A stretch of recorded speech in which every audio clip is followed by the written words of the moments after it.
Hi అండి. Sunday రోజైతే special items brain, keema, చికెన్కి సంబంధించినవి ఈ 3 తీసుకొచ్చారు. సండే రోజైతే ఇక ఫుల్ పని, అవన్నీ కట్ చేసుకొని అన్నీ ప్రిపేర్ చేసుకునేసరికి మేము తినేసరికి 3-4 అయింది. తెలంగాణ స్టైల్లో చేశాను బ్రెయిన్ కర్రీ. చాలా బాగుంది. ఫస్ట్ టైమే చేశానండి, బాగా కుదిరింది. దానికి సంబంధించిన ఆనియన్స్, పచ్చిమిర్చి, ఉప్పు, కారం అంతా తగిన మోతాదులో తీసుకున్నాను. మొత్తం అయితే ఎగ్జాక్ట్గా అంతా క్వాంటిటీ ప్రకారమే తీసుకున్నాను.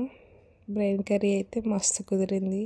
అంటే పిల్లలకి పెట్టాలంట, పెడితే మంచిదని ఫస్ట్ టైం తీసుకొచ్చాను. అసలు కుదిరిద్దా కుదరదా అని టెన్షన్తో చేశాను, కానీ ఫస్ట్ టైమే మస్తు కుదిరింది. ఇంకా నేనైతే అస్తమానం మా ఆయనకి బ్రెయినే తీసుకురా, పిల్లలకి 2 రోజులకు ఒకసారి పెడదామని చెప్పాను. సరే తీసుకొస్తాను ఇలా అని ఎంజాయ్ చెప్పాడు. చేసామన్నమాట. ప్రతి సండే ఖచ్చితంగా నీసి ఉండాల్సిందే, లేదు అనుకుంటే బయటికి వెళ్ళి ఏదన్నా తినేసి వస్తాము.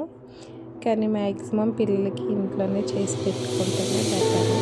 వాళ్ళు అప్పుడప్పుడు డాడీ బయటికి తీసుకెళ్ళంటే ఎప్పుడన్నా బయటికి తీసుకెళ్ళి అలా పార్క్కి అలా తీసుకెళ్తూ ఉంటాను.